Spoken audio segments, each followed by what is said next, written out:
Hello বন্ধুরা, আশা করি তোমরা সকলে ভালো আছো। জীবনে একবার হলেও তো ইলুমিনাতির নাম শুনে থাকি।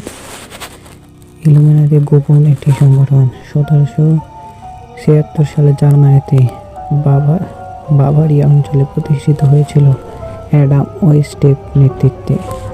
এর মূল লক্ষ্য ছিল সমাজে অন্ধবিশ্বাস দূর করে বৈজ্ঞানিক চিন্তা ও আলোকিত সমাজ প্রতিষ্ঠান করা। সংগঠনটি গোপন ছিল এবং সদস্য বিভিন্ন স্তরে বিভক্ত করা হতো, যা তাদের কার্যক্রম আরও গোপন রাখত।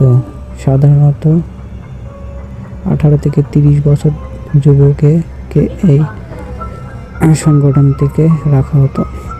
ইলুমিনাতি চোখে প্রতীক এবং পিরামিডের মতো প্রতীক ব্যবহার করত, যা পরে ষড়যন্ত্র তত্ত্বের অংশ হয়ে ওঠে। বিশ্বব্যাপী ষড়যন্ত্র তত্ত্ব আধুনিক সময়ে ইলুমিনাতি বিশ্ব সরকারের নিয়ন্ত্রণে রয়েছে এমন দাবি করা হয়, যা সেলিব্রিটি, সংস্কৃতি এবং মিডিয়ার জনপ্রিয় হয়ে ওঠে। যদিও ইলুমিনাতি প্রকৃত কার্যক্রম সম্পর্কে স্পষ্ট প্রমাণ নেই, অধিকাংশ ইতিহাসবিদ বিশ্বাস করেন এটি 18 শতকের শেষেই বিলুপ্ত হয়ে গেছে। ইলুমিনাতি আজকাল অনেকটা কাল্পনিক এবং ষড়যন্ত্র তত্ত্বের অংশ, কিন্তু তার বাস্তব নিয়ে এখনও অনেক প্রশ্ন রয়েছে। ইলুমিনাতি ধারণা করা হয় আগের থেকেও এখন ভয়ঙ্কর রূপ নিয়েছে।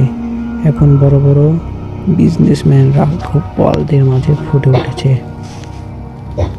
তো ভিডিওটি ভালো লাগলে এই ধরনের ভিডিও পেতে চ্যানেলটিকে একটি সাবস্ক্রাইব আর ফেসবুক পেজ থেকে দেখে ফলো করবেন।